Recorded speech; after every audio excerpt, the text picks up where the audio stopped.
अगर वॉइस में इशू हो तो प्लीज बताते रहिएगा, है ना, मेरे को बीच में बोल के एक बार।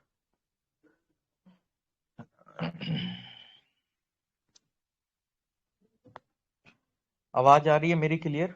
एक बार बता दीजिए। ठीक है, फिर स्टार्ट करते हैं। तो बेसिकली हम कल एनवायरनमेंट वाला जो कर रहे थे, उसमें हमने एनवायरनमेंट वाला हम यहाँ तक कर लिया था, कितना, ग्लोबल रिस्क रिपोर्ट 2022 तक। तो एनवायरनमेंट वाले में एक दो टॉपिक रह गए थे शॉर्ट शॉर्ट, वो खत्म कर लेते हैं, फिर देखते हैं। बेसिकली वही हम कर रहे हैं, कौन सा, prelims specific. Record ocean warming in 2021, coastal community should be on alert study. मतलब एक annual ocean heat content study निकल के आया। उन्होंने बेसिकली बताया कि हाँ, काफी अच्छे से हीट बढ़े जा रही है। अगर हम कंपैरिजन करके देखें 1980 के, तो बहुत लार्ज, मतलब काफी अच्छे से इंक्रीमेंट देखने को मिला है हीट रेट वगैरह में। और मतलब बेसिकली यार, अगर ये इस तरीके की स्टडीज वगैरह आती हैं तो ये लगातार आती रहती हैं, ऐसा नहीं है। तो बेसिकली कुछ स्टडीज में कुछ ईयर बता दिए जाते हैं, कुछ स्टडीज में कुछ। तो इन पे मैं पहले ही बोलता हूँ कि इन पे काफी अच्छे से क्वेश्चन बनाना यूपीएससी भी प्रेफर नहीं करती, क्योंकि स्टडीज की वैल्यू हमेशा चेंज होती रहती है। बट जो हमारे लिए काफी अच्छे से जानने वाली चीजें वो है ओशियन वार्मिंग। ओशियन वार्मिंग का क्या मतलब होता है? जिस टाइम पे ओशियन आपकी गर्म होने लगे, वार्मिंग का तो यही मतलब हुआ ना। तो यहाँ पे ओशियन क्या करती हैं, जो काफी अच्छे से जो हीट होती है, जो कि किसके द्वारा निकलती है, ग्रीन हाउस एमिशन के द्वारा। तो इसकी वजह से क्या होता है कि जो ये एक्सेस हीट है वो ओशियन का टेम्परेचर बढ़ाने में काफी मतलब योगदान करती है। मतलब जो ग्रीन हाउस गैसेस है वो आपका ओशियन के टेम्परेचर को भी ऊपर बढ़ाने में, मतलब इंक्रीज करने में काफी क्या करती हैं, मतलब एक योगदान प्ले करते हैं। तो ओशियन वार्मिंग जिस टाइम पे आपका ग्रीन हाउस गैसेस, तो यानी कि ग्रीन हाउस गैसेस की वजह से भी ओशियन का टेम्परेचर बढ़ता है। ओशियन हीट एक काफी अच्छे से आपका बेस्ट इंडिकेटर है क्लाइमेट क्राइसिस के बारे में बताने के लिए। क्योंकि आपने पता होगा कि जो नेचुरल आपके वो होता है क्या, अल्नीना, लाल नीना। तो ये ओशियनिक वार्मिंग मतलब जस्ट लाइक इन हीट की वजह से ये काफी इन्फ्लुएंस भी हो जाती हैं चीजें। जस्ट लाइक आपको पता है अलीना और नीना ओशियनिक करंट की वजह से इधर उधर अपनी लोकेशन चेंज हो जाती है ऑस्ट्रेलिया के पास से। जिस टाइम पे अब अभी हम ज्योग्राफी में करेंगे उस टाइम पे डीपली जानेंगे। बट आपको एक ओवरऑल व्यू तो पता ही होगा, जैसे आपने पहले भी पढ़ रखी होगी। तो जिस टाइम पे ओशियन मतलब जिस टाइम पे अल्नीनो होता है, तो उस टाइम पे ओशियन क्या करती हैं, हीट को रिलीज करती हैं। और मतलब एक मिनी ग्लोबल वार्मिंग, मतलब इन द सेंस कि जिस टाइम पे अनलीनो होता है वो भी बेसिकली एक थोड़ा सा रोल प्ले कर देता है गर्म, मतलब इन द सेंस ओशियन को गर्म करने में। बट एक मिनी मतलब इन द सेंस कि इतने लार्ज स्केल पे नहीं, बट हाँ करता है फिर भी। लेकिन ला लीना के टाइम पे oceans take up heat and bury it at depth away from the surface. मतलब ये इनर साइड में लेके जाता है। ला लीना के टाइम पे ओशियंस हीट को लेती है और नीचे की साइड में, मतलब डेप्थ में लेके जाती हैं उससे काफी अच्छे अच्छे से, मतलब उस हीट की वजह से। और वो मतलब सरफेस की जो हीट होती है, एशियन ओशियनिक के सरफेस की हीट, वो अंदर डेप्थ में लेके जाती है। इन द सेंस आपको पता होगा अप वेलिंग डाउन वेलिंग, कुछ इस तरीका ही समझ लीजिए, है ना। तो ये वाली चीज है। तो आपको इतना समझ में आया कि अल्नीना और लालीना से भी ओशियनिक वार्मिंग में क्या करते हैं, योगदान देते हैं अपना काफी अच्छे से। तो इसको ध्यान रखिएगा। और प्लस यहाँ पे आप क्या देख सकते हैं, जो हमारे लिए प्रीलिम्स के लिए इम्पोर्टेंट है। चलिए ठीक है, ये तो हमारा मेंस के लिए होगा कि क्या हमको करना चाहिए क्या नहीं करना चाहिए बेसिकली। इसको छोड़िएगा। अच्छा, फोर्थ एशिया मिनिस्टरियल कॉन्फ्रेंस हुई है टाइगर कंजर्वेशन से रिलेटेड, जो कि किसके द्वारा कंडक्ट करी गई थी, ministry of environment forest and climate change के द्वारा होस्ट करी गई थी, मलेशिया के द्वारा। ठीक है। किसके साथ कोलैबोरेशन करके, ग्लोबल टाइगर फोरम के साथ। तो ministry of environment forest and climate change ने अपना स्टेटमेंट रिलीज करा है। कहाँ? फोर्थ एशिया मिनिस्ट्रियल कॉन्फ्रेंस में, जो कि होस्ट करी गई थी मलेशिया के द्वारा। किसके कोलैबोरेशन के साथ? ग्लोबल टाइगर फोरम के कोलैबोरेशन के साथ हुई थी ये। ठीक है। तो ये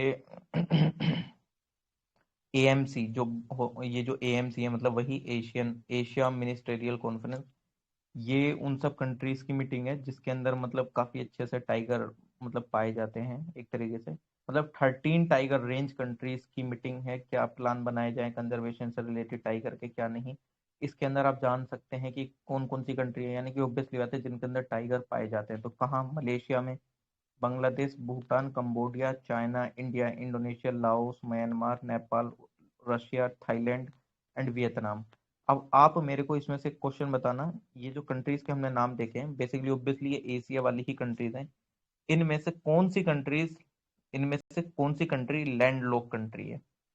जो ये एएमसी की जो ये मेंबर है कौन कौन? Malaysia, Bangladesh, Bhutan, Cambodia, China, India, Indonesia, Laos, Myanmar, Nepal, Russia, Thailand and Vietnam. इनमें से कौन सी कंट्री लैंडलॉक कंट्रीज है? आप बता सकते हैं, टाइप कर सकते हैं। तो बेसिकली अगर आप देखें सेंट पीटरबर्ग डायलॉग के अकॉर्डिंग, जो कि टाइगर कंजर्वेशन पे हुआ था 2010 में, तो ये जो टीआरसी यानी कि जो टाइगर रेंज कंट्रीज हैं ये एग्री हो गई थी ग्लोबल टाइगर रिकवरी प्रोग्राम के लिए, जिसका मेन मकसद क्या था कि 2022 तक हमें टाइगर की पॉपुलेशन दुगनी करनी है। अभी आपको पता भी होगा, अभी सेंसस हुआ तो काफी अच्छे से टाइगर के उसको हमने अचीव भी कर लिया है ना? तो आपको पता भी होगा, उसको बताना कि कितने टाइगर हैं अभी, कितने 2967 के आसपास है ना आई थिंक। तो आप बता सकते हैं। और ये एक प्रोजेक्ट भी लॉन्च करा गया था भारत में, प्रोजेक्ट टाइगर 1973 में।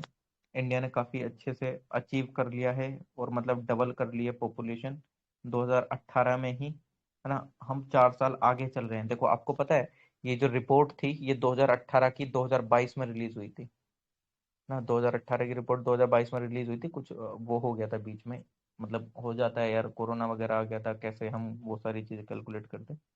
तो बेसिकली इसका क्या मकसद था कि आपको टाइगर पॉपुलेशन 2022 तक डबल करनी है, लेकिन इंडिया ने 2018 में ही अचीव कर लिया था। ये 2022 से 4 साल पहले ही इंडिया के अंदर 70% टाइगर की पॉपुलेशन है। वर्ल्ड के कंपैरिजन में अगर हम देखें 70% चीते भारत में ही रहते हैं, मतलब चीता बोल रहा हूँ, टाइगर हमारे भारत में ही रहते हैं, ध्यान रखना। चलिए ठीक है। अब इसमें बेसिकली एक अवार्ड भी दिया जाता है कंजर्वेशन से रिलेटेड कि हाँ आपके वहाँ कंजर्वेशन कितने अच्छे से चल रहा है, कितने अच्छे से नहीं। Conservation assured tiger standards award एक तरीके से ऐसा समझ सकते हैं। तो इंडिया के 14 टाइगर रिजर्व ऐसे हैं जो कि ऑलरेडी इंटरनेशनल सीएटीएस एक्रेडिटेशन से अवॉर्डेड हैं, तो ध्यान रख लेना। टाइगर रिजर्व भी इंक्रीज हुए हैं। ठीक है, अभी हमने कल इंडियन स्टेट फॉरेस्ट रिपोर्ट पढ़ रहे थे, तो हमने टाइगर एरिया भी देखा था, हमने टाइगर कॉरिडोर भी देखा था ना। तो आप वो भी ध्यान रख सकते हैं। और आप मेरे को एक क्वेश्चन बताइएगा, कल के करंट कल जो हमने विजन में ही करा था कि टाइगर रिजर्व से रिलेटेड अगर फॉरेस्ट कवर की बात करी जाए तो कौन सा ऐसा टाइगर रिजर्व था जिसका मैक्सिमम एरिया टाइगर से मतलब जिसका मैक्सिमम जो एरिया है वो टाइगर रिजर्व कंजर्वेशन में इंडल्ज है, मतलब forest cover, maximum forest cover कल हमने देखा भी था। ठीक है, तो आप देख सकते हैं कि हमारे जो टाइगर रिजर्व है वो 56 हो गए हैं ओवर 18 रेंज स्टेट, मतलब 18 स्टेटों में 51 टाइगर रिजर्व है। तो हम काफी अच्छे से कंजर्वेशन ये सब कर रहे हैं। सिग्निफिकेंस ऑफ कंजर्वेशन ये अभी नहीं पढ़ना है इतना मेंस के हिसाब से, अभी तो हम प्रीलिम्स के हिसाब से जितना वो कर लेते हैं। Renewable energy certificate scheme source laggard growth. Renewable energy certificate एक मार्केट बेस्ड इंस्ट्रूमेंट है जो कि 2010 में इंट्रोड्यूस हुआ था, जिस मतलब to facilitate compliance of renewable purchase obligation and promote renewable energy. मतलब बेसिकली कल हम एक बात कर रहे थे ना कि अगर मतलब जो मैक्सिमम जो जस्ट लाइक जैसे 10% हाउस होल्ड 56% कार्बन एमिशन के लिए रेस्पॉन्सिबल है, लेकिन वहीं पे 50% lower income house hold 15% carbon emission के लिए वो थे। तो अब जो इतना ज्यादा एमिशन करते हैं जस्ट लाइक जैसे 10% हाउस होल्ड्स वगैरह, तो उसमें क्या होता है कि वो परचेज कर लेते हैं इन द सेंस कि जस्ट लाइक मैं आपको बताऊं कि मान लो कि मेरे को भी टारगेट दिया गया है, हाइपोथेटिकली मान लेते हैं कि मेरे को भी टारगेट दिया गया है कि मेरे को कार्बन एमिशन रिड्यूस करना है, सामने वाली कंट्री को भी दिया गया है। तो अब क्या करूंगा कि मैं मेरी कंट्री ने जितना लेवल दिया गया था उससे दुगना लेवल पे मैंने वो क्या कर लिया है, कार्बन एमिशन अपने यहाँ कंट्रोल कर लिया। मेरे यहाँ इतना नहीं चल रहा है, लेकिन सामने वाली कंट्री ने दुगना कर लिया है, उसको भी गाइडलाइंस दी गई थी। अब क्या होगा, मान लो कि मुझे बोला गया हाइपोथेटिकली कि 10% कार्बन एमिशन करना है, मैंने 20% कम कर दिया कार्बन एमिशन। सामने वाली कंट्री को बोला गया कि 10% कार्बन एमिशन कम करो, लेकिन वो 10% उसने ज्यादा कर दिया। तो जो मैंने 10% ज्यादा कराया अब मैं उसका कुछ सर्टिफिकेट उसको दे दूंगा, तो वो मेरे से खरीद लेगा। है ना। तो वो जो पैसा आएगा उसको मैं और काफी अच्छे से यूटिलाइज कर सकता हूँ एनवायरनमेंट से रिलेटेड चीजों में, मतलब इन द सेंस कि जो चीजें उसको करनी थी अब उसकी जगह वो चीजें मैं करूंगा, क्योंकि मैंने उसको वो जो अपना 10% एक्स्ट्रा मैंने कार्बन एमिशन कम करा था, अब वो उसके बदले में मुझे वो सारा अमाउंट मिला है ना। तो उसको ही तो बोलते हैं कार्बन ट्रेडिंग वगैरह, ये सब तो वैसे ही रिन्यूएबल एनर्जी सर्टिफिकेट वाली ही चीज है ना। कि जब कोई ओब्लिगेशंस वगैरह इस तरीके से पूरे नहीं कर पाते हैं तो वो सब, अ- अगर हमें जानने वाली ज़रूरत है इसमें तो सबसे देख लेते हैं, इसमें जानने के लिए काफ़ी अच्छे से इम्पोर्टेंट है। यार इसमें ये जो डाटा है ये पुराना है, तो मैं आपको बस एक लाइन यहाँ पे बता देता हूँ, क्योंकि ये जो हम जनवरी की करंट अफेयर की मैगजीन पढ़ रहे हैं, बट डाटा इसमें किसका होगा, दिसंबर 2021 का। तो अभी काफ़ी अपडेटेड डाटा आ चुका है। अभी हम जब इस ईयर की पढ़ेंगे, मतलब जब जैसे ही यहाँ पे आ जाएंगे कहाँ, अगस्त वगैरह में, तो काफ़ी अच्छे से अपडेटेड चीज़ें आने लगेंगी। तो जो स्टेट हैं जो कि काफ़ी अच्छे से रिन्यूएबल रिसोर्सेज को अट्रैक्ट करते हैं उनमें कौन कौन है, तमिलनाडु, महाराष्ट्र, राजस्थान और गुजरात। 73% है टोटल इनका शेयर, है ना। 73% टोटल रजिस्टर्ड कैपेसिटी में इनका शेयर है रिन्यूएबल एनर्जी में। कौन कौन, तमिलनाडु, महाराष्ट्र, राजस्थान और गुजरात, इसको ध्यान रखना, ठीक है। एक नेशनल वाटर अवार्ड है। In the third national water award 2020 Uttar Pradesh को अवार्ड करा गया फर्स्ट प्राइज, उसके बाद राजस्थान को। एक नेशनल वाटर अवार्ड होता है जिसके अंदर उत्तर प्रदेश को फर्स्ट प्राइज मिला है, और उसके बाद सेकंड राजस्थान, थर्ड तमिलनाडु। ये बेसिकली दिए इसलिए जाते हैं कि आपने काफी अच्छे से एफर्ट्स लगाया और काफी अच्छे से काम करा है, किससे रिलेटेड, मतलब बेसिकली जो सरकार का विजन था जल समृद्ध भारत वाला, उस विजन को अटेन करने के लिए इन स्टेट्स ने काफी अच्छे से एफर्ट्स लगाए और काफी अच्छे से वर्क करा है। एक होलिस्टिक अप्रोच अपनाई है वाटर रिसोर्सेज मैनेजमेंट से रिलेटेड, काफी अवेयरनेस क्रिएट करी है लोगों के बीच में, है ना। कि बेसिकली आप इतना पानी ना खर्च करें, एक लिमिटेड वे में यूज करें, उस वे में ध्यान रख लेना, इसको रखना है, ठीक है, वरना कोई दिक्कत नहीं। जो जिला पास याद रख सकते हैं, पहली बार बॉर्डर रोड ऑर्गेनाइजेशन ने has kept the Joji mountain pass open beyond 31 दिसंबर, मतलब पहली बार बीआरओ ने ये जो जोजिला पास है इसको 31 दिसंबर के बाद तक भी खोल के रखा है। जोजिला पास हाई माउंटेन पास है जो कि कितने एलिवेशन पे, 3528 मीटर के सी लेवल से अगर बात करें तो इसकी 3528 मीटर हाइट है, जो कि कहाँ लोकेटेड है, कारगिल डिस्ट्रिक्ट में, लद्दाख में। कारगिल डिस्ट्रिक्ट जो है कहाँ का, लद्दाख का। ये स्ट्रेटेजिक लिंकिंग, मतलब एक स्ट्रेटेजिक लिंकिंग के काम करता है, किस किस को कनेक्ट करता है, लद्दाख को श्रीनगर से, लद्दाख को श्रीनगर से कनेक्ट करता है। जब आप श्रीनगर आ जाएंगे तो पूरे रेस्ट ऑफ इंडिया से ही कनेक्ट हो गए, मतलब कुल मिला के आपको श्रीनगर से लद्दाख में कनेक्ट करता है, बेसिकली आप ऐसा समझ सकते हैं। ऑल वेदर कनेक्टिविटी प्रोवाइड कराता है ये लद्दाख तक, ठीक है। तो इसको आप ध्यान रख सकते हैं। और जब ये कंप्लीट हो जाएगा तो 14.15 किलोमीटर का ये सबसे बड़ा इंडिया का लॉन्गेस्ट रोड टनल हो जाएगा, एंड एशिया का लॉन्गेस्ट बाई डायरेक्शनल टनल, है ना। जोजिला पास के पास एक जोजिला टनल बन रहा है जो कि काफी अच्छे से इंडिया का फर्स्ट, मतलब इंडिया का फर्स्ट बोला, इंडिया का लॉन्गेस्ट रोड टनल हो जाएगा जैसे ही ये कंप्लीट हो जाएगा। 14.15 किलोमीटर लंबाई है इसकी, और एशिया का बाई डायरेक्शनल लंबा जोजिला टनल हो, मतलब लंबा टनल हो जाएगा, ये ध्यान रख लेना, इसको रखना है तो। अभी आपको पता है यार, ये चीज तो हो ही गया है कि इंडोनेशिया ने अपनी कैपिटल क्या कर ली है ना। तो ये दिसंबर 2022 के, लेकिन अब तो कंफर्मिटी के साथ क्या हो गया कि न्यू कैपिटल हो गई क्या, नुसांतरा, है ना, जिसका मतलब क्या होता है, आर्कीपेलागो। जब आर्कीपेलागो किसका मतलब होता है, नुसांतरा का। तो ये 2022 की न्यूज़ थी, लेकिन अभी तो कंफर्मिटी हो गई है। इंडोनेशिया एक लार्जेस्ट आर्कीपेलागो है वर्ल्ड में।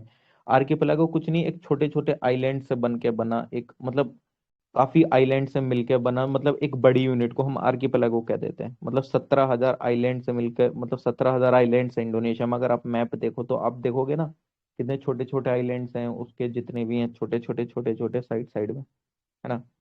और ये फोर्थ मोस्ट पॉपुलस नेशन है वर्ल्ड में। ये लैंड बॉर्डर किसके साथ शेयर करता है, मलेशिया के साथ।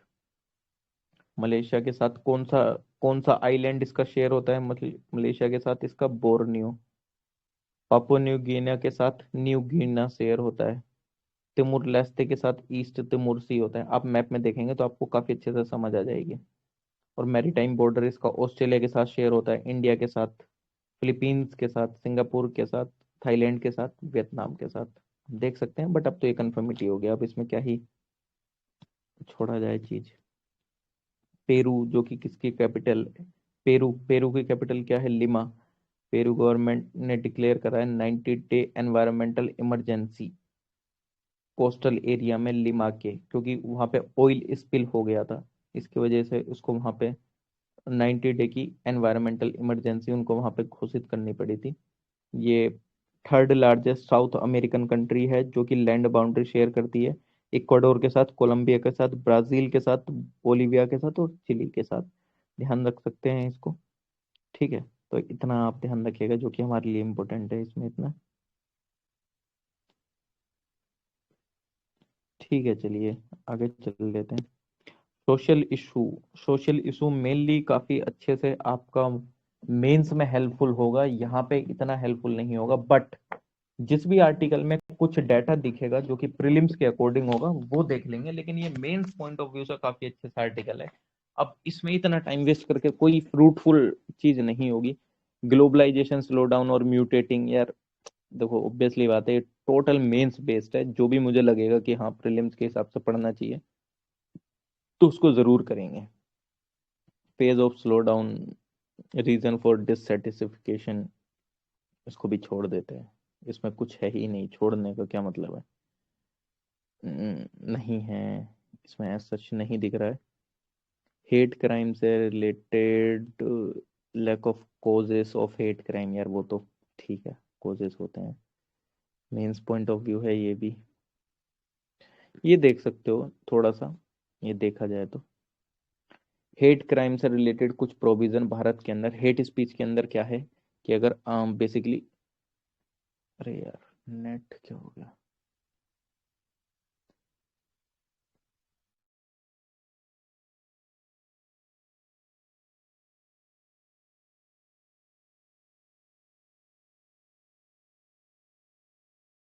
सर आवाज नहीं आ रहा है।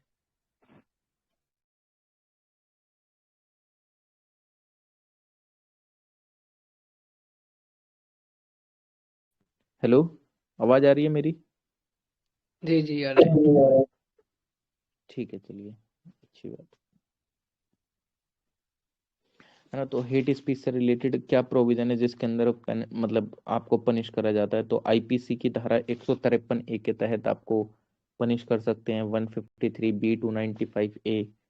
ठीक है, ये कुछ प्रोविजंस हैं। लिंचिंग एंड मॉब वायलेंस, यार ये ठीक है, ये थोड़ी है, इसमें इतना कुछ है नहीं, मेंस पॉइंट ऑफ व्यू से है ये। Sir impact of IPC. IPC भी नहीं पूछे जाते हैं, ये मैंने बस वैसे ही बता दिया है, वरना आईपीसी भी कोई नहीं पूछता है। कोई आपका जुडिशरी का एग्जाम थोड़ी है।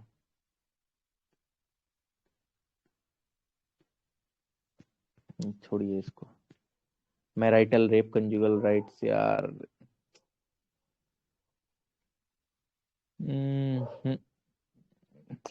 मैराइटल रेप पे तो अभी कुछ काफी अच्छे से कुछ आ ही नहीं रहा है, इसमें क्या ही बताऊं।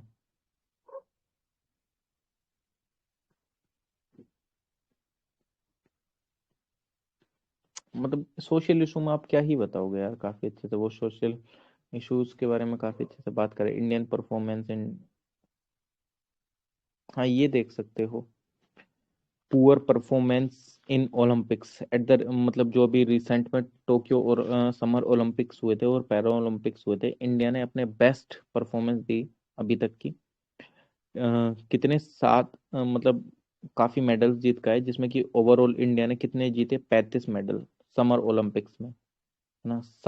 मतलब टोटल इंडिया ने कितने जीते? 35 मेडल समर ओलंपिक्स में अभी तक, 1900 से अब तक, 1900 से जितने अभी तक हुए हैं।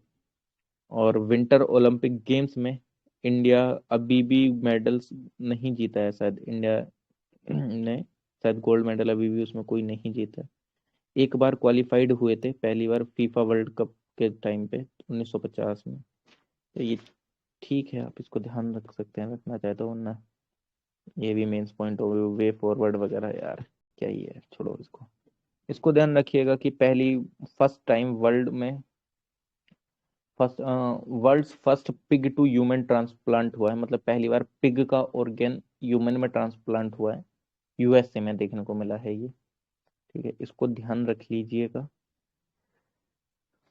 और ये काफी अच्छे से न्यूज में भी था। एक टर्म ध्यान रखना है इसमें, क्या टर्म ध्यान रखना, ट्रांसप्लांटेशन को क्या कहते हैं, जीनो ट्रांसप्लांटेशन कहते हैं। कि इफ अगर किसी एक जानवर का कोई ऑर्गन आपका ह्यूमन में ट्रांसप्लांट होता है, उसको जीनो ट्रांसप्लांटेशन कहते हैं। इसको ध्यान रखिएगा कि उसको क्या बोला जाता है। तो ये वही आपकी चीज वही सेम कि CRISPR Cas 9 genome editing use करा जाता है काटने के लिए। इस सीजर का काम करता है ना कैस 9। ठीक है, तो ये आपको पता भी होगा, ये पूछा भी गया था यूपीएससी के द्वारा सन 2019 में, नहीं नहीं 20 में शायद। कैस 9 क्या है, कैस 9 एक जीन एडिटिंग सीजर के तरीके काम करते हैं, मतलब काटने का काम करते हैं, कैंची का काम करता है, ऐसा समझ सकते हो। बट हाँ, टर्म इंपोर्टेंट है, जीनो ट्रांसप्लांटेशन क्या होता है। जीनो ट्रांसप्लांटेशन बस वही जिस टाइम पे किसी एक एनिमल से कोई ऑर्गन ट्रांसप्लांट होता है ह्यूमन में। हम्म, ठीक है, चलिए। बाकी चैलेंजेस वगैरह ये अभी इम्पोर्टेंट नहीं है, ये छोड़िए। ये सोशल इश्यूज वाला सेक्शन ही छोड़ सकते हैं, छोड़ो। साइंस एंड टेक्नोलॉजी पे आते हैं सीधे। साइंस एंड टेक्नोलॉजी की अगर मैं बात करता हूँ तो गगनयान की बात करते हैं, तो इंडिया ने रिसेंटली, मतलब इसरो ने प्लान करा है गगनयान को छोड़ना करा था कि हाँ हम इंडिपेंडेंस डे से पहले छोड़ लेंगे, लेकिन अब आपको भी पता है सिनेरियो, हमें भी पता है ना। लेकिन हाँ, गगनयान को देख लेते हैं। गगनयान जो शब्द है वो कहाँ से निकल के आया है, संस्कृत से स्काई व्हीकल, जिसका मतलब होता है आपको पता ही है, संस्कृत से निकल के आया जिसका मतलब होता है स्काई व्हीकल। आप समझ सकते हैं, गगनयान, यान तो खुद व्हीकल होता है, तो इसको समझ सकते हैं काफी अच्छे से। अब इसके अंदर क्या क्या चीजें थी, क्या क्या चीजें नहीं, तो इसरो ने प्लान करा था कि ये फर्स्ट अनक्रूड मिशन होगा गगनयान वाला 2022 में, जो कि सेकंड अनमैन्ड मिशन भी होगा, जिसके अंदर व्योम मित्रा एक रोबोट तैयार करा था, व्योम मित्रा। ठीक है, तो वो उस अनमैन्ड मतलब इन द सेंस कि उसमें कोई आदमी वगैरह नहीं, एक रोबोट का यूज होगा जिसका क्या नाम था, व्योम मित्रा। ठीक है, और अगर इसकी और बात करी जाए तो ये बेसिकली इसके बारे में ये जान सकते हैं कि जीएसएलवी मार्क 3, ये जो सैटेलाइट मतलब इसके थ्रू इसको लॉन्च करा जाएगा, तो इसके अंदर क्या क्या क्या नहीं, ये 3 stage heavy lift launch vehicle है, ये जो कि इसरो के द्वारा डेवलप करा गया था, यानी कि 3 स्टेज व्हीकल है ये, जिसके अंदर 2 सॉलिड स्टेप्स होते, मतलब दो वो है ना, इसके 2 स्टेजेस हैं, उसके अंदर सॉलिड फ्यूल यूज होता है, ऐसा समझ लो। और जो तीसरी है उसके अंदर लिक्विड बूस्टर यूज होता है, इसको काफी अच्छे से स्पीड अप करने के लिए। ठीक है, तो इसको आप ध्यान रख सकते हैं, ये कितने स्टेजेस है, कितने स्टेजेस नहीं है, ये ध्यान रखने वाली बात है। और अगर बात करी जाए किसकी इसमें तो इसके मॉडल देख सकते हैं, इसके अंदर 2 मॉडल हैं, एक क्रू मॉडल है, एक सर्विस मॉडल है ना, और एक ऑर्बिटल मॉडल है जो कि ऑर्बिट के चारों तरफ ऐसे घूमेगा। तो अगर मैं इसमें बात करूं क्रू मॉडल की, ये डबल वोल्ड सिस्टम है, हैबिट इसके अंदर थर्मल प्रोटेक्शन सिस्टम है जो कि प्रोटेक्ट करेगा इंटेंस एरोडायनेमिक हीट फ्लाइट के समय। क्या क्रू मॉडल जो है इसके अंदर एक ऑर्बिटल मॉडल है, मॉड्यूल है, जो कि लॉन्च करा जाएगा, यू मतलब बेसिकली क्या करेगा ये अर्थ की ऑर्बिट के चारों तरफ घूमेगा with the velocity of earth 7800 metre पर सेकंड के हिसाब से। ठीक है, तो इसको ध्यान रख सकते हैं।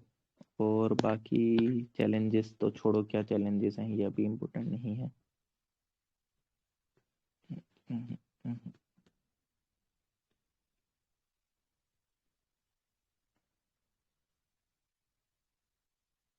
हाँ, ये कुछ अपकमिंग मिशन थे, स्मॉल सैटेलाइट लॉन्च व्हीकल से रिलेटेड इंडिया का एक वो था। और जो ये रिसेट 1A और EOS 4 ये लॉन्च भी हो चुकी है वैसे, अभी रिसेंटली हुई थी अक्टूबर या नवंबर में।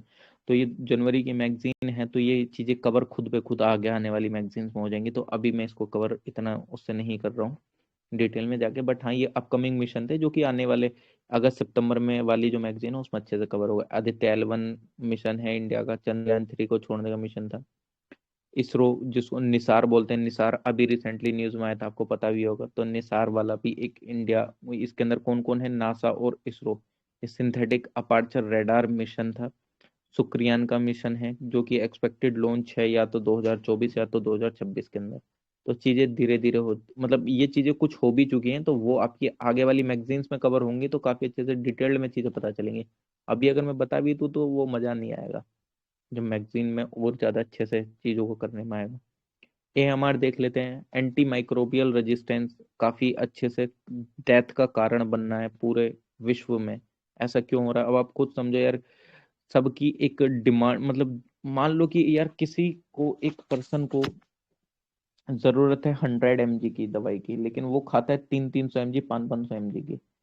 अब उस बंदे को आप बाद में 100 mg की दवाई दोगे तो वो उसको असर ही नहीं करेगी, क्योंकि उसका जो शरीर है वो अडेप्टेबिलिटी का शिकार हो गया काफी अच्छे से। और हम बोलते हैं ना ज्यादा दवाई नहीं खानी चाहिए। अब आपको सर में दर्द हुआ, आपने काफी अच्छे से दवाई खा ली, फिर कुछ हुआ, थोड़ा सा कुछ हुआ नहीं, आपने दवाई खानी शुरू करी नहीं। थोड़ा सा वेट भी करा करो, क्योंकि हमारे शरीर की भी एक मारक क्षमता होती है।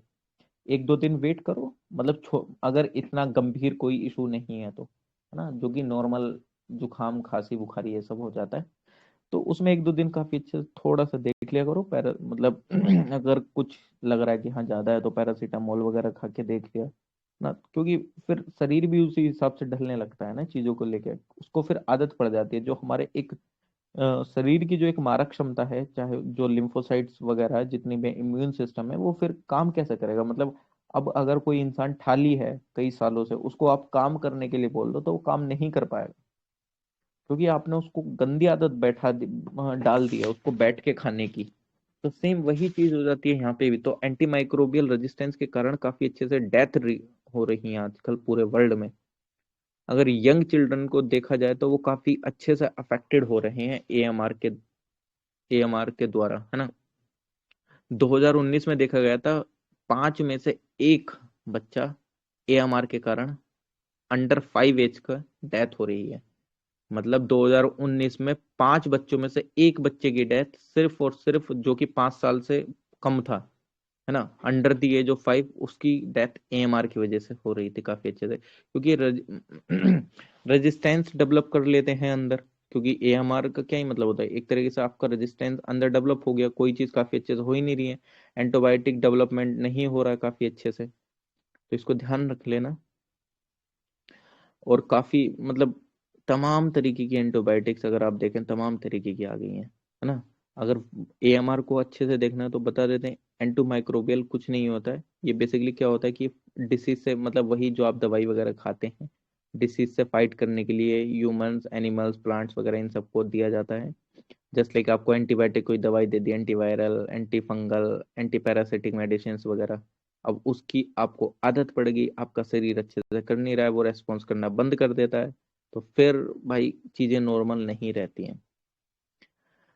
जो कुछ माइक्रो ऑर्गेनिज्म भी, कुछ मार्के माइक्रो ऑर्गेनिज्म के अंदर भी AMR जैसी चीजें डेवलप हो जाती हैं, जिसको सुपर बग के नाम से जाना जाता है। इसको ध्यान रखना, सुपर बग क्या होता है। सुपर बग्स जब किस माइक्रो ऑर्गेनिजम्स के अंदर भी AMR वाली चीज डेवलप हो जाती है, तो उसको सुपर बग्स के नाम से जाना जाता है।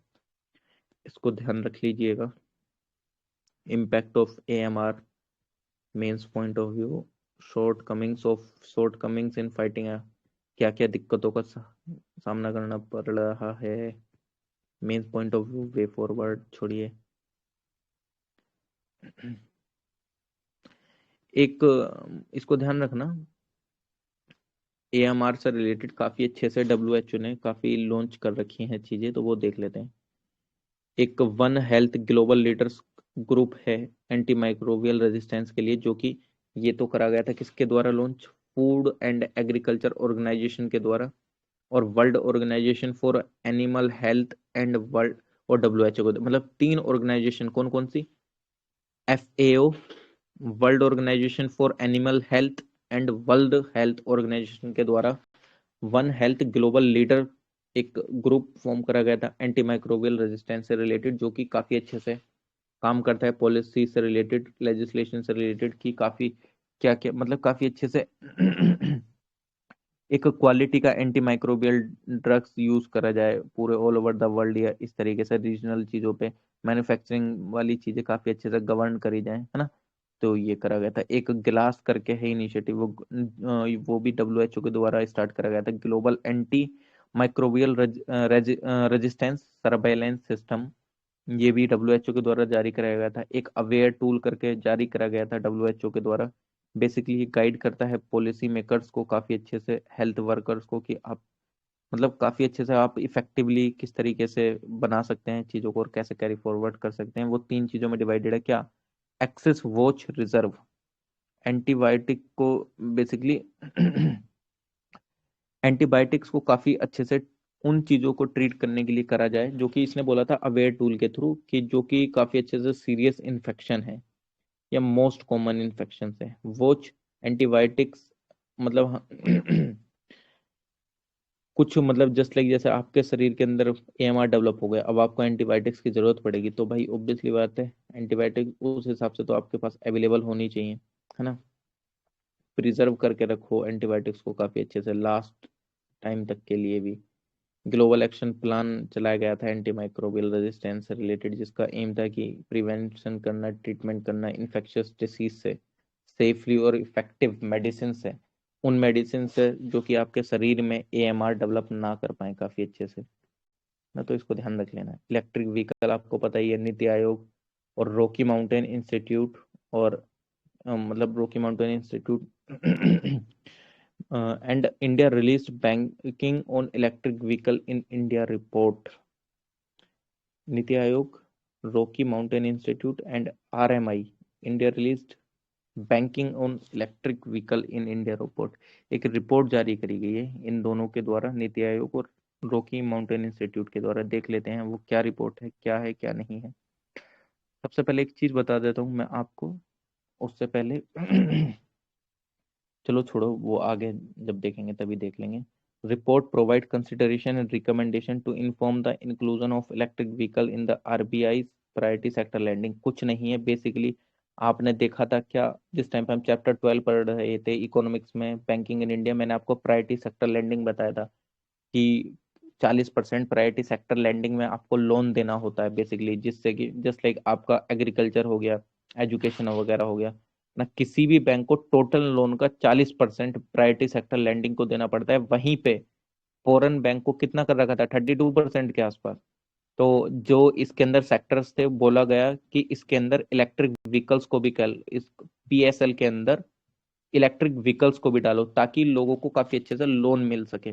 तो प्रायोरिटी सेक्टर लैंडिंग वाले उसके अंदर आप किसको डालो, इलेक्ट्रिक व्हीकल को भी डालो। आरबीआई के द्वारा मतलब आरबीआई को बोला गया इस तरीके से, है ना। तो बेसिकली देख लेते हैं इंक्लूजन वगैरह फिर हुआ भी उसका शायद रिकमेंडेशन दी थी उस टाइम पे कि हाँ भाई आरबीआई को कि यार इस चीज को भी आपको पीएसएल में इंक्लूड करना चाहिए। इसको ध्यान रख सकते हैं, क्योंकि जब पीएसएल में इंक्लूड हो जाएगी तो काफी अच्छे से लोन मिलने में आसानी हो जाती है इन सब चीजों से रिलेटेड। तो इसको ध्यान रख सकते हैं आप। और यार इलेक्ट्रिक व्हीकल के बारे में क्या बताया जाए, आप जानते ही हैं, इसको छोड़ो। नीड क्या है, अपॉर्चुनिटीज क्या है, वो भी आपको पता ही है। हम्म, अभी जानने लायक क्या चीज है इसमें। इंडिया के द्वारा काफी अच्छे से इलेक्ट्रिक व्हीकल को प्रमोट कराया गया, आपको पता ही है। इंडिया ने लॉन्च करा था ई अमृत पोर्टल, इंडिया ने लॉन्च करा था मिशन, कौन सा, national electric mobility mission plan 2020। Fame जैसी स्कीमें लॉन्च करी थी। फेम फेज 1 फेज 2 आपने देखा भी होगा। Faster adoption and manufacturing of hybrid and electric vehicle करके। भाई ये वाला क्वेश्चन दृष्टि इसमें मॉक इंटरव्यू में इसकी फुल फॉर्म पूछ ली थी फेम की, बंदे से फुल फॉर्म नहीं बताई गई थी, तो ध्यान रख लेना। क्योंकि ऐसा होता है कि आप हमको छोटी छोटी चीजें एकदम से ध्यान नहीं आती हैं, बड़ी चीजें पूछ लो एकदम से बता देंगे, लेकिन जो छोटी सी चीजें एकदम ध्यान नहीं आ पाती, तो ध्यान रख लेना। तो और मिनिस्ट्री ऑफ पावर ने रिलीज करी थी गाइडलाइन ईवी चार्जिंग इंफ्रास्ट्रक्चर से, मतलब हमारी गवर्नमेंट काफी अच्छे से प्रमोट कर रही है ईवीज को। हम तो चाहते ही हैं खुद भी ना, चैलेंजेस छोड़ो, ये mains point of view, way forward छोड़ो, mains point of view, internet of thing देख लेते हैं। रिसेंटली टेलीकम्युनिकेशन इंजीनियरिंग सेंटर ने रिलीज करी है code of practice. Code of practice consumer के मतलब कंज्यूमर को सिक्योर करने के लिए, है ना, इंटरनेट ऑफ थिंग्स में। Code of practice for securing consumer internet of things. अब देख लेते हैं क्या है क्या नहीं है। सबसे पहले देख लेते हैं कि जो consumer internet of thing devices हैं, तो वो बेसिकली ये जो टेलीकम्युनिकेशन इंजीनियरिंग सेंटर भी बोलते हैं, किसके अंडर में आता है? Department of telecommunication. ये किसके अंदर में आता है? Department of telecommunication, ministry of communication के अंडर में। ठीक है, उसने ये रिपोर्ट रिलीज करी है। इसका एम था कि काफी अच्छे से help in securing consumer IoT devices and ecosystem as well as managing vulnerabilities. मतलब काफी अच्छे से जो कंज्यूमर के आईओटी डिवाइसेस हैं उनको अच्छे से सिक्योर करके रखा जा सके, उससे और इकोसिस्टम को, आईओटी के इकोसिस्टम को काफी अच्छे से मतलब मैनेज्ड वे में करा जाए। ऐसा नहीं कि हैकिंग हो रही है चीजें, आपके साथ धोखाधड़ी हो रही है, ये सब, ये वाली चीजें नहीं होनी चाहिए बेसिकली, है ना। तो ये है। इसमें भी ऐसा सच अगर जानना हो प्रीलिम्स स्पेसिफिक, तो इसमें भी ऐसा सच यार है तो कुछ नहीं।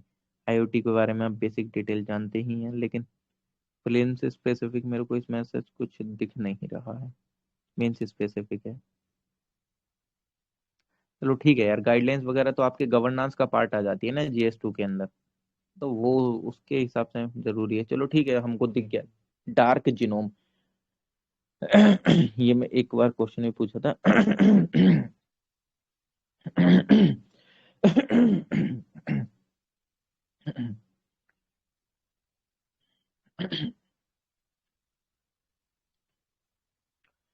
Scientists investigating the DNA outside our genes, the dark genome, have discovered recently evolved regions that code for proteins associated with schizophrenia and bipolar disorder। मतलब अगर आपको सिंपल वे में रेफर करना हो तो डार्क जीनोम को इसने क्या बताया? DNA outside of the regions conventionally defined as genes. मतलब आपके डीएनए के बाहर जिस रीजन में क्या पाई जाए, आपका जीन्स वगैरह एक तरीके से उसको, मतलब जस्ट लाइक आप ऐसे समझो, आपके यहाँ dark matter, dark energy, basically हम उसको डार्क क्यों लगाते हैं? क्योंकि हमको एक एग्जैक्ट रीजन नहीं पता है कि ये क्या रीजन है क्या नहीं है ना। मतलब हम बोलते हैं कि हाँ डार्क मैटर मतलब कुछ मैटर है ना। तो सेम वैसे ही मतलब वो एक तरीके से डीएनए के बाहर का एरिया जहाँ मतलब बेसिकली आपको जीन्स वगैरह ये सब मिलते हैं, है ना।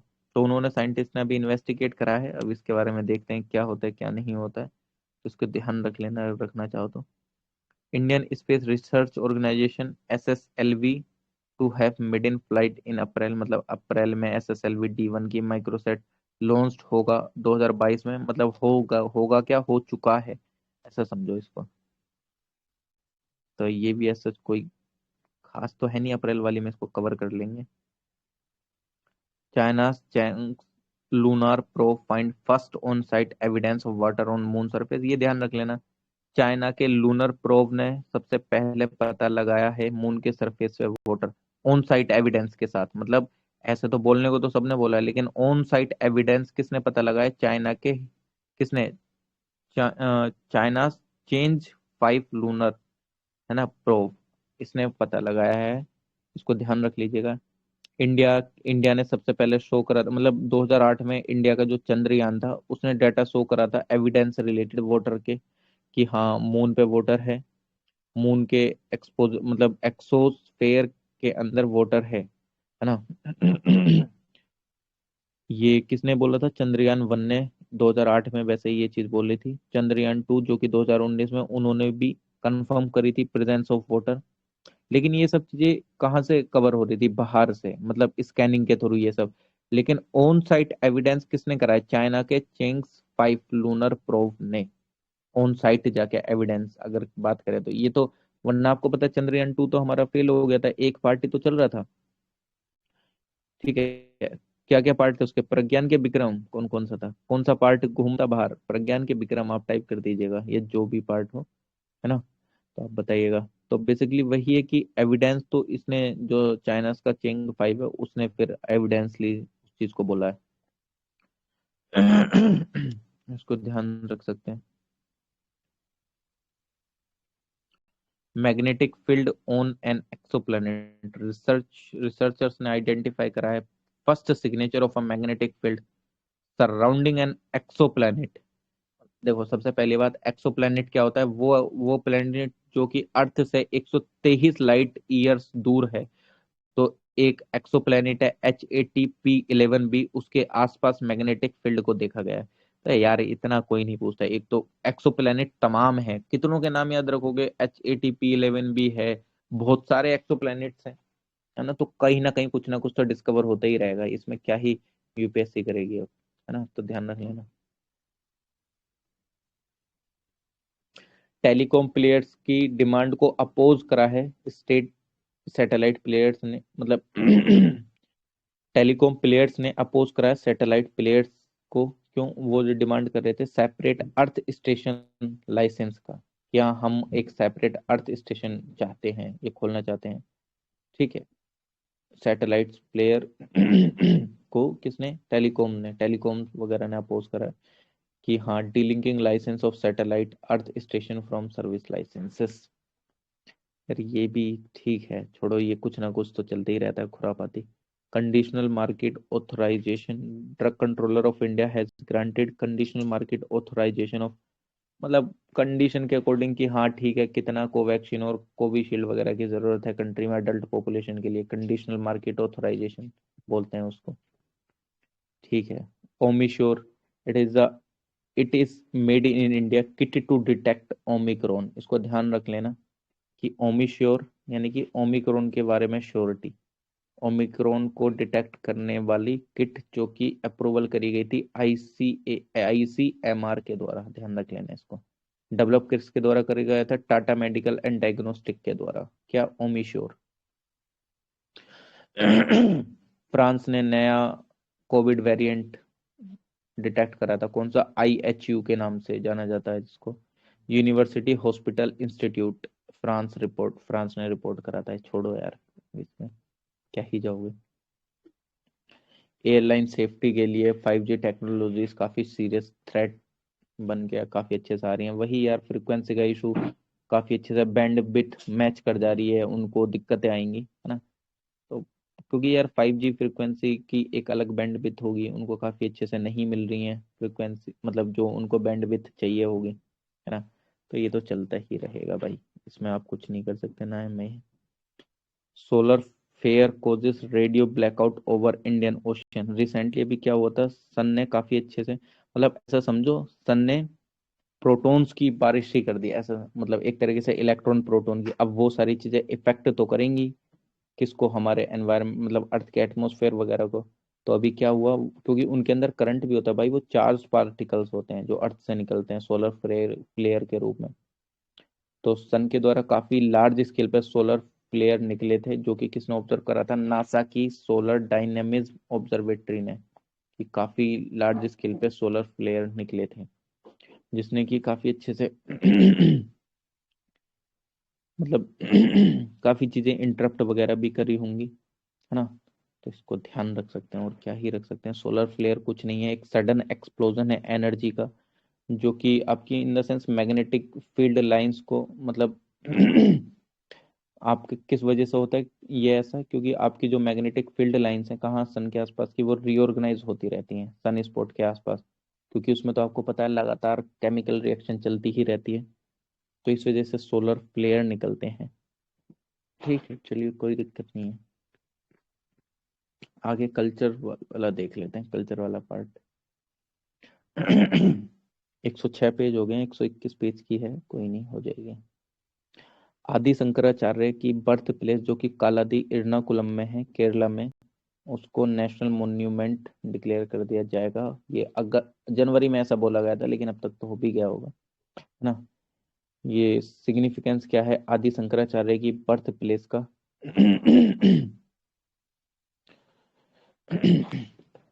बेसिकली यहाँ पे क्या था, birth place stem from a legend as per which Shankaracharya was caught by a crocodile that refused to leave him until his mother let him accept संन्यास। मतलब बेसिकली शंकराचार्य की बर्थ प्लेस का क्या सिग्निफिकेंस है? यहाँ पे तो मगरमच्छ रहते हैं काफी अच्छे से, वो इनको छोड़ के ही नहीं जाते थे, इस वजह से वहाँ पे एक क्रोकोडाइल घाट भी है, उसको क्रोकोडाइल घाट के नाम से भी जाना जाता है। रिलीजियस वैल्यू है उसकी, रिलीजियस मान्यता है काफी अच्छे से, है ना।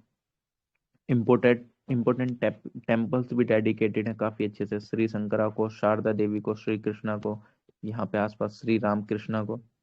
नेशनल मॉन्यूमेंट का स्टेटस कैसे दिया जाता है, ये हमारे लिए इम्पोर्टेंट है।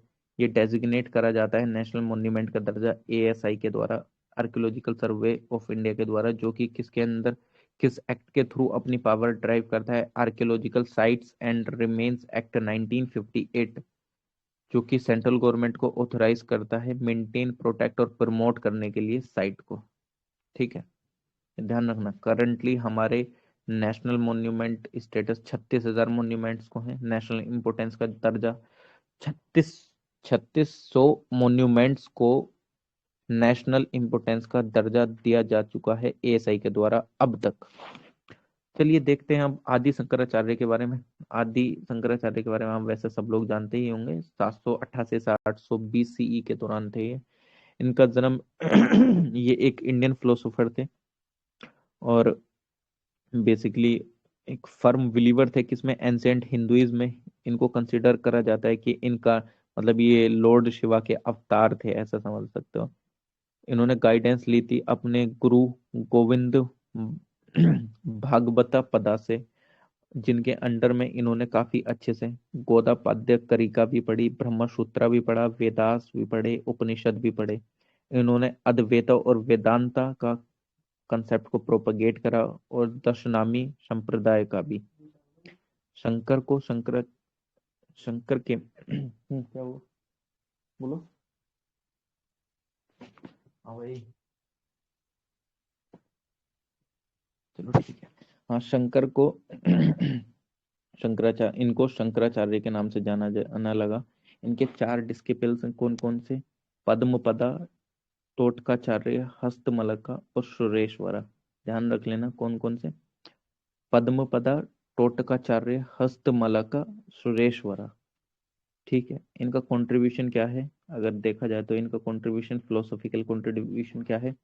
इन्होंने 6 सेक्ट बनाया, मतलब 6 सेक्ट बनाया, मतलब बेसिकली वर्शिप का 6 सेक्ट सिस्टम बनाया, जिसके अंदर 5 मेन गॉड हेड्स थे, जस्ट लाइक जैसे विष्णु, शिवा, शक्ति, मुरुका, गणेश, सूर्य। ठीक है, basically empowered the sannyasa tradition by revitalizing the Dasnami structure, Dasnami संप्रदाय, where monks were reorganized under 10 title। मतलब बेसिकली इन्होंने सन्यासी वाले ट्रेडिशन को दोबारा रिवाइव करने की काफी अच्छी से कोशिश करी, जो कि 10 नामी के नाम से जाना जाता है। 10 नामी स्ट्रक्चर क्या है? बेसिकली इसके अंदर क्या होता है कि जहाँ पे मोंक्स, मतलब जितने भी साधु संत हैं, वो एक साथ इकट्ठे होते हैं 10 टाइटल्स के साथ, मतलब किसी का कुछ टाइटल, किसी का कुछ, किसी का कुछ, ऐसे। एक ये कंट्रीब्यूशन था इनका। लिटरेरी कंट्रीब्यूशन के बारे में जाने तो इन्होंने 72 डिवोशनल एंड मीडिएटिव हिम्स दिए हैं, जस्ट लाइक सौंदर्या लहरी, शिवानंद लहरी, निर्वाण शल्कम, इस तरीके से। इन्होंने बुक भी ऑथर्ड करी हैं, किस पे? अद्वैता वेदांता पे, जिसके अंदर आपको विवेका चौदामणि, आत्म बोधा और वाक्यवृता और उपदेशा सहस्री जैसी चीजें देखने को मिलेंगी। 18 कमेंट्रीज दी हैं मेजर स्क्रिप्चरल टेक्स्ट पे, इंक्लूडिंग ब्रह्म सूत्रास वगैरह दिए, भगवद गीता पे कमेंट्रीज वगैरह काफी अच्छे से, और 12 मेजर उपनिषद पे। जो कि इनका रिव्यू था ब्रह्म सूत्र का, वो किस नाम से जाना जाता है? ब्रह्म सूत्र भाष्य के नाम से। ये ओल्डेस्ट सर्वाइविंग कमेंट्री है ब्रह्म सूत्र पे, मतलब किसी के, मतलब इनके द्वारा कमेंट करी गई थी, टिप्पणी करी गई थी।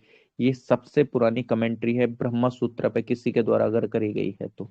जो इन्होंने कमेंट करी थी उसको किस किस नाम से हम जानते हैं? ब्रह्म सूत्र भाष्य के नाम से। तो ये ध्यान रख सकते हैं। और अगर ध्यान रखने वाली काफी अच्छे से चीज है तो वो ये है यार, बाकी तो इतना, मतलब इन्होंने 4 आश्रम बनाए चारों कॉर्नर में इंडिया में। ज्योतिर्मठ कहाँ है? बद्रीनाथ, उत्तराखंड में।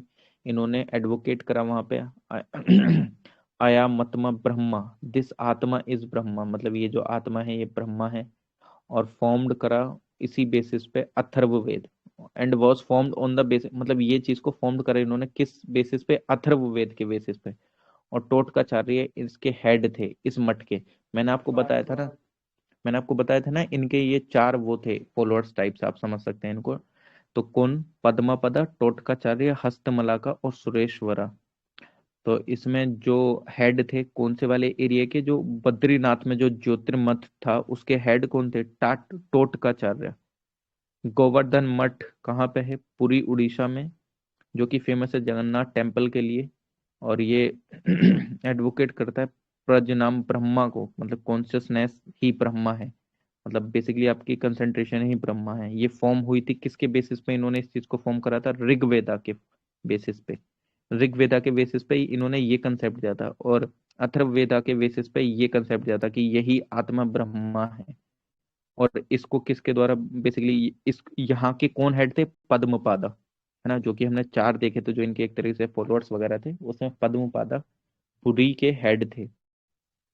श्रृंगेरी मठ जो कि श्रृंगेरी कर्नाटका में है, जो कि लोकेटेड है टुंग नदी के किनारे, जिसमें कि इन्होंने एडवोकेट करा था अहम ब्रह्म ब्रह्मास्मि, मतलब मैं ही ब्रह्मा हूँ।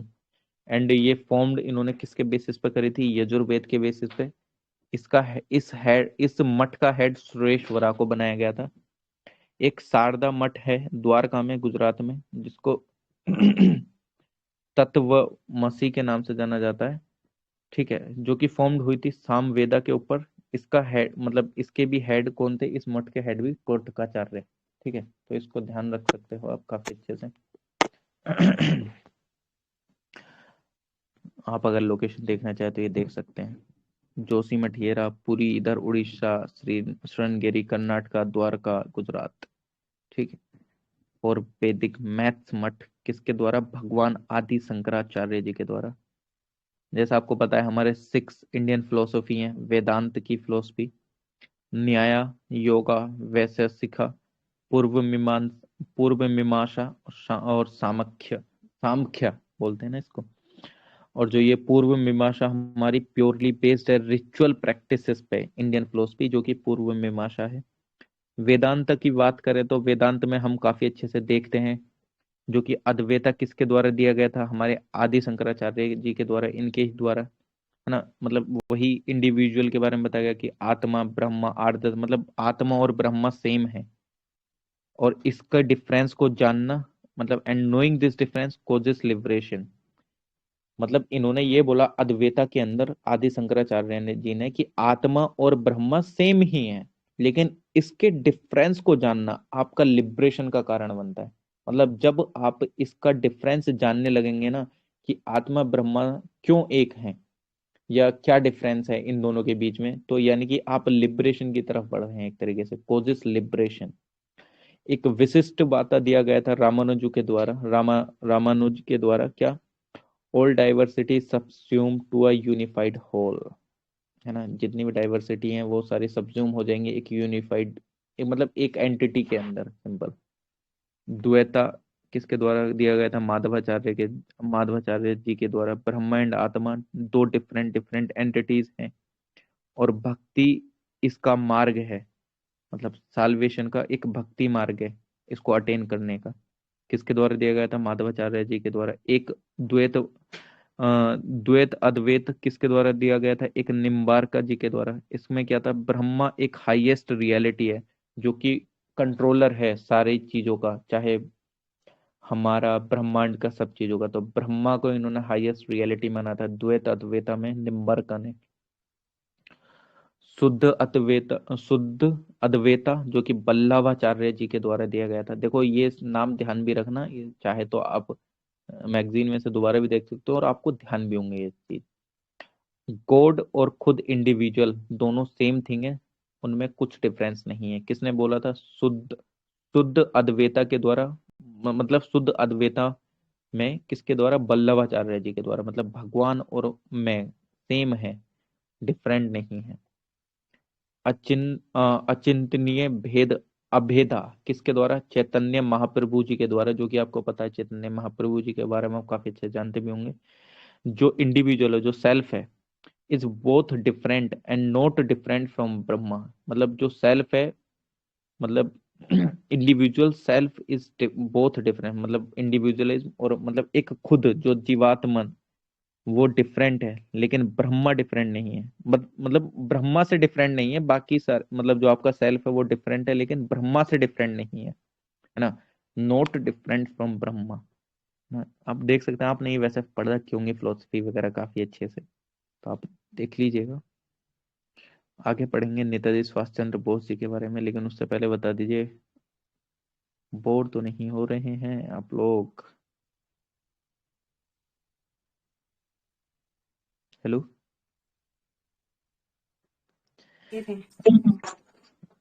आवाज आ रही है ना मेरी? सर आ रही है, आ रही है। आज कैसे इतने कम कैसे रह गए आज? 9 जने? चलो सर रोज से बहुत कम। हाँ, ये कोई नहीं। एक तो उनकी तबीयत खराब हो रखी है मैम की। ठीक है, कोई नहीं, हमको करना है हम करेंगे। नेताजी सुभाष चंद्र बोस जी के बारे में देखते हैं। नेताजी सुभाष चंद्र बोस जी का भी 125वां बर्थडे बनाया गया था। उसको पराक्रम दिवस एज अ सेलिब्रेट करा गया था। आपको पता ही है, उसको पराक्रम दिवस घोषित कर दिया गया था इनकी जन्म तिथि को। ठीक है, और उस दौरान आपने देखा होगा एक होलोग्राफिक स्टैचू भी बनाया गया था इंडिया गेट पे। मैंने तो देखा था, है ना। आप तो थे नहीं यहाँ पे मैक्सिमम, मतलब जो दिल्ली में नहीं है अभी। विवेक जी होंगे शायद उस टाइम पे। और बाद में इसको, मतलब इस जो होलोग्राफिक स्टैचू जो बनाया गया था उस टाइम पे, मतलब लाइट्स वगैरह के थ्रू होलोग्राम बनाया गया था। बाद में वहां पे एक स्टैचू लगा दिया गया। अगर आप इंडिया गेट का फोटो देखेंगे तो इंडिया गेट के पीछे सुभाष चंद्र बोस जी का फोटो है, लगा हुआ काफी अच्छे से, नेशनल वॉर ऑफ मेमोरियल से आगे और इंडिया गेट के जस्ट पीछे। तो वहां पे जिस टाइम पे स्टैचू नहीं था, वहां पे होलोग्राफिक स्टैचू बनाया गया था, फिर बाद में स्टैचू ही स्टेब्लिश कर दिया। तो ठीक है, इनके बारे में हम जान लेते हैं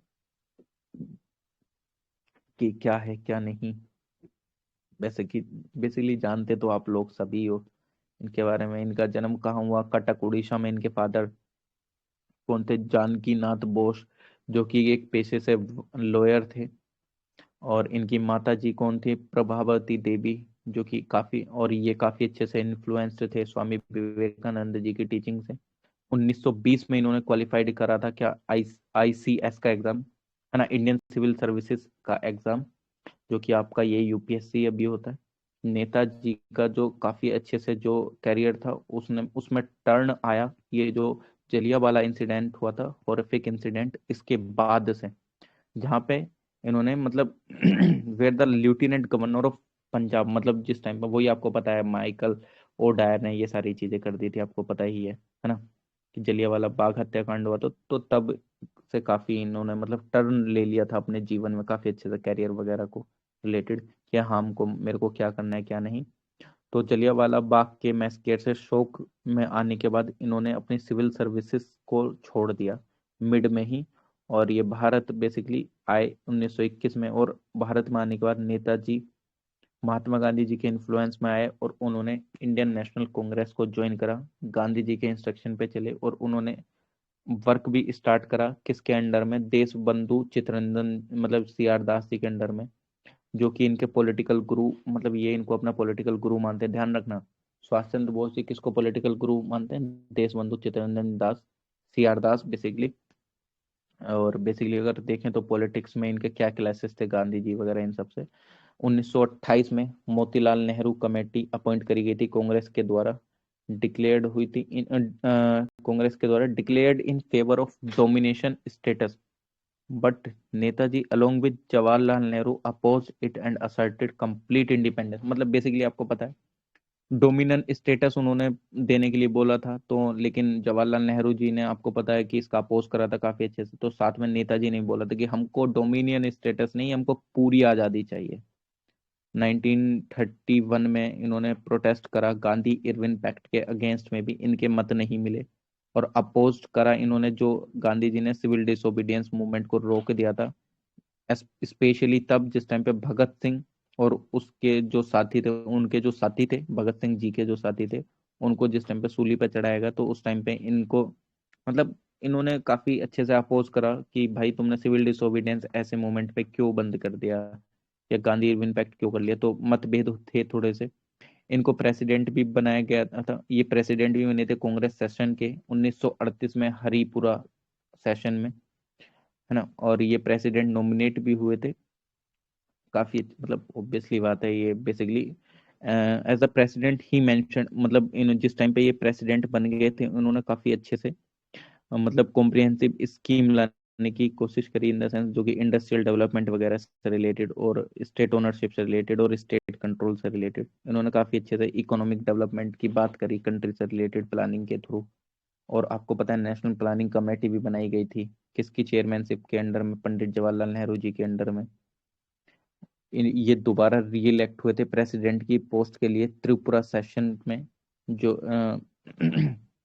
त्रिपुरा सेशन में ये री इलेक्ट हुए थे प्रेसिडेंट की पोस्ट के लिए, किसको हम हराने के बाद, डॉक्टर पट्टाभी सीतारामैया जी को हराने के बाद, जो कि बैक करे जा रहे थे किसके द्वारा, महात्मा गांधी जी के द्वारा और कांग्रेस वर्किंग कमेटी के द्वारा, लेकिन वो हार गए थे, तो ये बने थे फिर। ठीक है, तो इसको ध्यान रख सकते हैं, ये चीज आपको पहले से भी पता होंगी। नेताजी डिसअपियर्ड हो गए थे 1941 में अपने घर से, कलकत्ता से, और ये जर्मनी पहुंच गए थे अफगानिस्तान होते हुए। और इन्होंने काफी अच्छे से कोऑपरेशन ऑपरेशन करके जर्मनी और जापान के साथ आर्मी खड़ी करी ब्रिटिशर के खिलाफ। जर्मनी में पहुंचने के बाद 1942 में नेताजी ने स्टार्ट करा था क्या, आजाद हिंद रेडियो, और स्टैब्लिश करा था क्या, फ्री इंडिया सेंटर, है ना। तो इसको ध्यान रख लेना। और सिंगापुर में इन्होंने इंडियन गवर्नमेंट, मतलब इंडियन गवर्नमेंट इन एग्जाइल, मतलब द आजाद हिंद गवर्नमेंट, आपको पता है काफी अच्छे से आपकी आजाद हिंद फौज वगैरह ये सब भी काफी अच्छे से बनाई थी, है ना। 1943 में ये हेड ऑफ द स्टेट थे प्रोविजनल गवर्नमेंट के, ये डिक्लेयर्ड हुए, ही declared war on Britain for the, मतलब इन्होंने काफी अच्छे से, आपको पता ही है, लड़ाई वगैरह भी, मतलब वॉर डिक्लेयर कर दी थी ब्रिटेन के खिलाफ, है ना, मतलब आजादी के लिए, लिबरेशन के लिए, चलो दिल्ली वगैरह का ना, मतलब ये चलो दिल्ली भी आए थे, मतलब इन द सेंस इस नारे के साथ, आईएनए को लेके, है ना। तो बेसिकली इन्होंने काफी अच्छे से ये मतलब आपको पता ही है आजाद हिंद फौज ने क्या क्या करा था, क्या क्या नहीं, उन्होंने कितनी लड़ाई वगैरह भी लड़ी थी उस टाइम पे, है ना। और आप अगर देखेंगे जो अंडमान एंड निकोबार आइलैंड का एक द्वीप है, क्या मतलब एक आइलैंड है अंडमान एंड निकोबार का, जिसको नेताजी के नाम से जाना जाता है, शहीद एंड स्वराज, शहीद एंड स्वराज के नाम से जाना जाता है उसको, ये ध्यान रख लेना। बाकी हिस्ट्री वाली चीजें तो आपको काफी अच्छे से ध्यान नहीं है, क्या क्या करा क्या नहीं करा। ठीक है, चलिए कोई इशू नहीं है।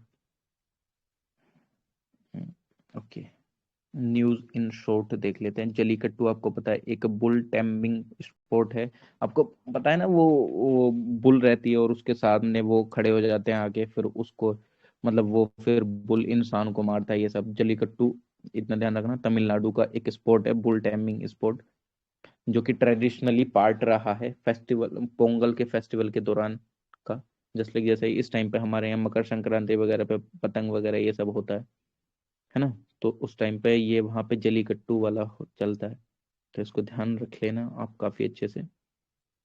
जलीकट्टू का रेफरेंस ऐसा बोलते हैं कि संगम लिटरेचर में भी देखने को मिलता है। ठीक है, तो मतलब ये बेसिकली ट्रेडिशनली है ऐसा बोलते हैं। इस तरीके के स्पोर्ट अदर स्टेट भी खेलते हैं। कम्बाला खेला जाता है, मतलब कम्बाला टाइप का एक स्पोर्ट, कम्बाला स्पोर्ट होता है जो कि सेम इसी तरीके का होता है आंध्र प्रदेश में। बुल्लोक कार्ट रेसेस होती है महाराष्ट्र में, कोक फाइट होती है आंध्र में, और अदर कुछ स्टेट्स में मतलब कैमल की रेस होती है जैसे कि राजस्थान वगैरह, मतलब इस तरीके की चीजें होते रहते हैं, ध्यान रख लेना। Central institute of classical Tamil, PM inaugurate करेंगे न्यू कैंपस सीआईसीटी का चेन्नई के अंदर, क्लासिकल तमिल के लिए ये कर भी दिया था बेसिकली उन्होंने। क्लासिक हमारे लिए इंपॉर्टेंट जानना क्या जरूरी है, क्लासिकल लैंग्वेजेस भारत में कौन कौन सी हैं, तमिल, तेलुगु, संस्कृत, कन्नड़, मलयालम, उड़िया, ये हमारे लिए इम्पोर्टेंट है। इंडिया ने फर्स्ट, मतलब इंडिया ने पहला open rock museum, India first open rock museum, इन भारत का पहला ओपन रॉक म्यूजियम जो कि इनॉग्रेट मतलब कहाँ पे हुआ है, सीएसआईआर के द्वारा हैदराबाद में, मतलब सीएसआईआर और national geophysical research institute Hyderabad ना। तो इसको देख सकते, इसमें इतना कुछ खास तो है नहीं। प्रसाद स्कीम आप जानते ही हैं, ये बेसिकली मिनिस्ट्री ऑफ टूरिज्म के द्वारा ये जो मतलब काफी अच्छे से वो दी जाती है ना, मतलब ये एक मतलब सेंट्रल सेक्टर स्कीम है जो कि काफी अच्छे से पिलग्रिमेज से रिलेटेड आपको काफी मतलब वो करता है ना, मतलब आप ऐसा समझो कि ये जो जितने भी डेस्टिनेशन है जो कि पिलग्रिमेज डेस्टिनेशन है उनको काफी अच्छे से इंफ्रास्ट्रक्चर डेवलप वगैरह करा जाए, ये सारे मतलब इंफ्रास्ट्रक्चर रिलेटेड काफी अच्छे से आपको एनरिच वगैरह करता है। और प्रधानमंत्री राष्ट्रीय बाल पुरस्कार ये दिया जाता है, ये तो हर साल दिया जाता है, इस साल भी दिया गया, तो इस साल का इम्पोर्टेंट होगा कितने दिए गए कितने नहीं, पिछले साल का क्यों करना है फिर। रिपब्लिक डे पे तमाम दिए जाते हैं, इस साल का ध्यान रखेंगे, पिछले साल का क्यों रखेंगे। वीर बाल दिवस का भी भाई हर साल दिया जाता है, ये पिछले साल का था।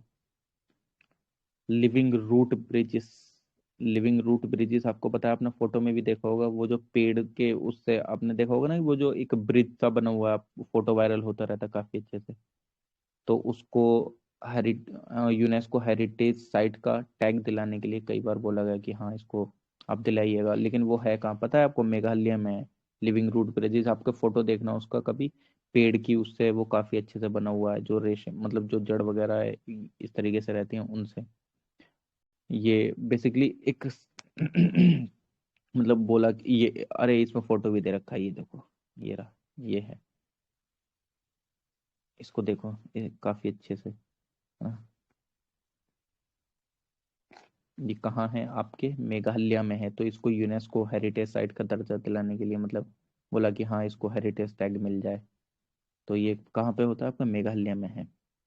ये फिकुस इलास्टिका एक ट्री है जो कि इस तरीके से यहाँ पे डेवलप हुआ था, है ना। ट्री का ध्यान रख लो, कौन सा, फिकुस इलास्टिका, ये ट्री का नाम ध्यान रख लेना इसमें। Highest motorable road in the world, हाँ ठीक है, बीआरओ के द्वारा बनाया गया है रोड ये। चलिए ठीक है, इसमें सच तो कोई इशू नहीं है, एथिक्स भाई पूरा GS4 का कंसेप्ट है, इसको छोड़ ही दो तो ज्यादा बेहतर है। टोटल GS4 ये देख लेते हैं, स्कीम्स इन न्यूज, स्कीम कौन कौन सी न्यूज में रही। प्रधानमंत्री जन धन योजना, मैं इसके बारे में इंपॉर्टेंट इंपॉर्टेंट बातें बताऊंगा जो कि आपको पता होनी चाहिए, वरना इतना है स्कीम्स में क्या ही रहता है। तो प्रधानमंत्री जन धन योजना बेसिकली आपको पता ही है कि अकाउंट से रिलेटेड ये कब इस मतलब किस ईयर में स्टार्ट करी गई थी, मतलब फाइनेंशियल इंक्लूजन का एक वो था ना भारत इंडियन गवर्नमेंट का सपना कि लोगों के अकाउंट काफी अच्छे से ज्यादा खोले जाएं, है ना। तो ये उस सपने के साथ आई थी, तो वही दिखा रही है कि जो टोटल कम से कम total balance in approximately 44.23 million प्रधानमंत्री जन धन अकाउंट, इतना रुपए करोड़ एट द एंड, मतलब बेसिकली इसने बताया कि जो जनधन योजना के अंडर में 44 मिलियन जो अकाउंट खुले थे उसके अंदर टोटल बैलेंस 1,000 कितना, 1,50,939 करोड़ रुपए था दिसंबर 2021 के एंडिंग में, अकॉर्डिंग टू फाइनेंस मिनिस्ट्री के स्टैटिक्स के अकॉर्डिंग। बट हमारे लिए ये फिगर जानना इतना इम्पोर्टेंट नहीं है जितना इम्पोर्टेंट ये है कि कब लॉन्च करी गई थी, 2015 में मिनिस्टर ऑफ फाइनेंस के द्वारा। ठीक है, 4 फेजेस में मतलब PM इनिशियली मतलब 4 साल के लिए ये चालू करी गई थी। ठीक है, कि 4 साल के अंदर में कर लेंगे, फिर बाद में रिन्यूअल होता रहता है चीज़ों का। तो बेसिकली आपको पता ही है कि हाँ कि ये फाइनेंशियल इंक्लूजन के सपने को पूरा करने के लिए यार, अब ये फैक्चुअल डाटा न्यूमेरिकल डाटा है, न्यूमेरिकल डाटा आपको डेट वगैरह याद रखनी है क्या, इसमें कितनी डेट में कितने करोड़ हो गए, नहीं यार, इसमें क्या ही करोगे याद करके, इसमें याद भी नहीं रहना है, पहली बात याद भी कर लोगे अभी अभी के लिए, कल फिर भूल जाओगे, कुछ नहीं है। Unnat Jyoti by affordable LEDs for all, आपको पता है उजाला स्कीम है, ये एलईडीज बल्ब वगैरह आपको काफी अच्छे से मिलते हैं कि काफी मतलब काफी सस्ते की सबको प्रोवाइड हो जाए अफोर्डेबल रेट्स पे। तो उजाला स्कीम के सक्सेसफुली 7 साल पूरे हो गए हैं। ठीक है, हमारे लिए क्या इंपॉर्टेंट है, ये स्कीम थी मिनिस्ट्री ऑफ पावर के अंडर में इम्प्लीमेंट करी गई थी, किसके द्वारा, electricity distribution company and energy efficiency services limited के द्वारा। उजाला स्कीम के अंदर आप ट्यूबलाइट्स और मतलब काफी अच्छे से आपको अफोर्डेबल रेट्स पे दिए जाते हैं। ताकि आप काफ़ी अच्छे से इन सब चीज़ों का इस्तेमाल करा, मतलब आप इस्तेमाल करेंगे तो एनर्जी काफ़ी कम खर्च होगी। तो बेसिकली सरकार का वही मोटिव था। अब ये इम्पोर्टेंट है, कंज्यूमर कितने मिनिमम 2 और मैक्सिमम 10 एलईडी बल्ब ले सकता है, डिपेंड करता है और वहाँ के रीजन पे, कि वो सिटी रीजन है कि रूरल एरिया है, कैसा एरिया है। अब बाकी भाई इसमें फैक्चुअल डाटा दे रखा है, वो मैं इसमें क्या ही बताऊँ मैं आपको, फैक्चुअल डाटा का कोई ऐसा ज़रूरी नहीं है इसमें, छोड़ो। प्लेसेस इन न्यूज़ वो हमने अभी ऊपर देख लिया कौन कौन सी न्यूज़ में रही थी, लेकिन ठीक है, ये तो वैसे भी इंडियन स्टेट है। इंडियन स्टेट का प्लेसेस इन वर्ल्ड, सर्बिया ने यूएन में कंसर्न रेज करा था हेट स्पीच का। यूक्रेन आपको पता ही है, क्यों न्यूज़ में रही ही होगा। बुर्किना फासो ने मतलब बेसिकली मिलिट्री ने टेक ओवर कर लिया था। कहाँ पे? ये साउथ साउथ अफ्रीका, मतलब साउथ अफ्रीका बोल रहा हूँ, अफ्रीकन कॉन्टिनेंट में है ये, इधर साइड में देखने को मिलेगा यहाँ पे। ठीक है, ये देख रखे हैं। होंडा रूस आप देख सकते हैं, Peru, Madagascar, Mauritius, Australia, Tahiti. आप पढ़ते होंगे मॉनसून पढ़ते टाइम में भी। Pacific ring of fire, Indonesia, Nepal, तुर्की। ये बेसिकली आम कंट्रीज हैं। अब छोड़ो पर्सनैलिटी इन न्यूज़, भाई वनडे टाइप एग्जाम थोड़ी दे रहे हो, इतने हर साल नाम निकल के आते हैं, जितने न्यूज़ में नाम थे उतने ध्यान रख लो बस। तो ओवरऑल भाई ये मैगजीन खत्म होती है आपकी जनवरी 2022 की। ठीक है, एक सेकंड रुकिएगा, मैं अभी दोबारा ज्वाइन करूंगा इसको, बंद होने के बाद ये दोबारा, एक सेकंड रुकना, एक सेकंड।